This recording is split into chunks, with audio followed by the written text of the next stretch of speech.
আমেনা বেগম জন্মগ্রহণ করেন 1925 সালে চাঁদপুর জেলার ফরিদগঞ্জ উপজেলায়। মৃত্যুবরণ করেন 7 এপ্রিল 1989 সালে। বাংলাদেশের জন্ম ইতিহাসে আমেনা বেগম কেন প্রাসঙ্গিক? 1966 সালে 5 ফেব্রুয়ারি লাহোর অনুষ্ঠিত হলো পাকিস্তানের বিরোধী দলগুলোর একটি সম্মেলন।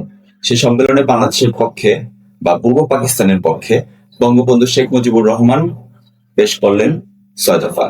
কেন 6 দফাকেই বাঙালির মুক্তি সনদ বলা হয়? 1966 সালে বঙ্গবন্ধু শেখ মুজিবুর রহমান লাহোরে উত্থাপন করেন 6 দফা দাবি। উদ্দেশ্য ছিল বাঙালিদের স্বায়ত্তশাসন নিশ্চিত করা। 6 দফা দাবির শর্ত ছিল যুক্তরাষ্ট্রীয় ও সংসদীয় পদ্ধতির সরকার গঠন, দেশের অভ্যন্তরীণ বিষয়ে কেন্দ্রীয় সরকারের হস্তক্ষেপ না থাকা, সমগ্র পাকিস্তানের জন্য 2টি পৃথক মুদ্রা ব্যবস্থা, কর নির্ধারণের স্বাধীনতা, বৈদেশিক বাণিজ্যের ক্ষেত্রে 2 পাকিস্তানের আলাদা হিসাব, আঞ্চলিক সেনাবাহিনী গঠন।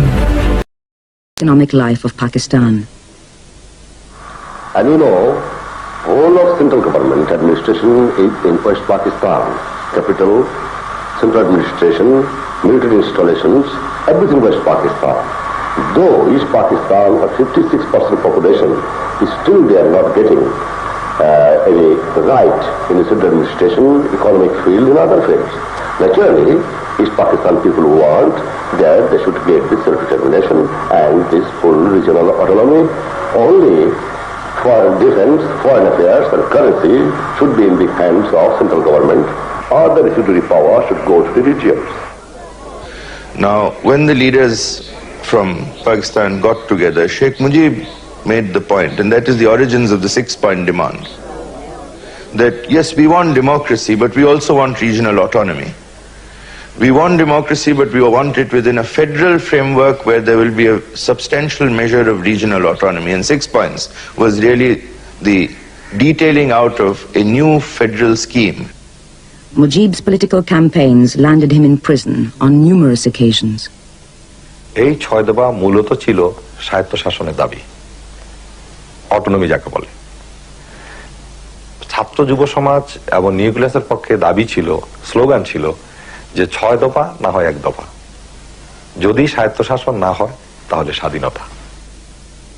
বাঙালির পক্ষ থেকে 6 দফা পেশের পরপরই পাকিস্তান সরকার বুঝে গিয়েছিল এই দফা মেনে নেওয়ার মানেই স্বাধীনতা। 6 দফা পেশের পরপরই পাকিস্তান সরকার ধরপাকড় শুরু করলেন। গ্রেফতার হলো বঙ্গবন্ধু, তাজউদ্দিন আহমেদ সহ আওয়ামী লীগের শীর্ষ নেতৃবৃন্দ। 6 দফা দাবিতে ক্ষিপ্ত পাকিস্তান সরকার আগরতলা ষড়যন্ত্র মামলায় গ্রেপ্তার করে বঙ্গবন্ধুকে। এর প্রতিবাদে পূর্ব পাকিস্তান জুড়ে শুরু হয় আন্দোলন। বাঙালির স্বাধীনতা সংগ্রামে 6 দফা আন্দোলন নিয়ে আসে এক নতুন মোড়। ঠিক এই সংকটময় মুহূর্তে সাংগঠনিক গতিশীলতা বৃদ্ধি করতে, আন্দোলন সংগ্রামকে এগিয়ে নিতে আওয়ামী লীগের সাধারণ সম্পাদকের দায়িত্ব নিলেন আমেনা বেগম। 6 দফার খসড়া তৈরিতে আমেনা বেগম গুরুত্বপূর্ণ ভূমিকা রেখেছিলেন। যেহেতু তিনি জানতেন 6 দফায় মূলত স্বাধীনতার 1 দফা, তো তিনি সারা দেশে 6 দফাকে জনপ্রিয় করতে প্রচার অভিযানে নামেন। আমেনা বেগমের প্রচারে উদ্বুদ্ধ হয়ে সারা দেশের মানুষ স্বতঃস্ফূর্তভাবে সাড়া দেয়। 7 জুন 1966 সাল আমেনা বেগম, মিজানুর রহমান চৌধুরী এবং সাধারণ ছাত্ররা মিলে একটি ধর্মঘটের ডাক দেন। যেই ধর্মঘট 6 দফার পক্ষে বিশাল একটি গণ আন্দোলনের রূপ নেয়। সেই গণ আন্দোলন রুখতে পাকিস্তান সরকারের মদতপুষ্ট পুলিশ এবং ইপিআর ঢাকা, টঙ্গী এবং নারায়ণগঞ্জে গুলি চালায়। সেই গুলিতে মনু মিয়া, শফিক, শামসুল হক এবং মুজিবুর হক সহ মোট 11 জন নিহত হয়। 6 দফার আন্দোলন যখন তুঙ্গে এবং এই আন্দোলনকারীদের দমাতে পাকিস্তান সরকার যখন তার সহশক্তি নিয়োগ করলো, ঠিক তখনই বঙ্গবন্ধু 6 দফা এবং ছাত্রদের 5 দফা মিলিয়ে মোট 11 দফা সামনে নিয়ে আসে। 6 দফা থেকে 11 দফা, 69-এর শুরু, 71-এর যাত্রা।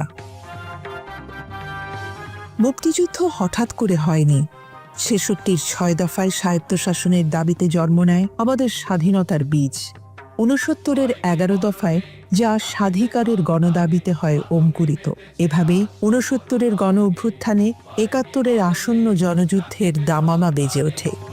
এই 11 দফাকে রাজনৈতিক সমর্থন আদায়ের জন্য যখন ছাত্র নেতারা রাজনৈতিক নেতাদের দ্বারে দ্বারে যাচ্ছেন, ঠিক তখনই আওয়ামী লীগের পক্ষ থেকে আমেনা বেগম প্রেস রিলিজের মাধ্যমে 11 দফার প্রতি সমর্থন নেন।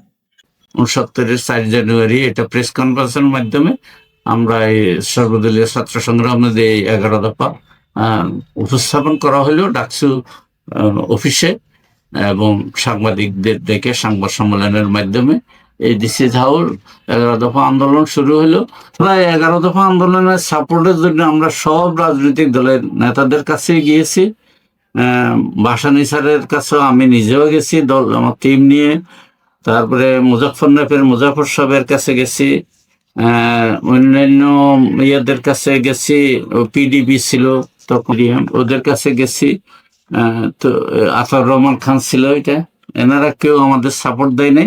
একমাত্র রাজনৈতিক ব্যক্তিত্ব যিনি আমাদেরকে প্রেস রিলিজের মাধ্যমে আমাদের 11 দফার প্রতি সমর্থন জানালেন তিনি আমেনা বেগম, আওয়ামী লীগের সহকারী সম্পাদক।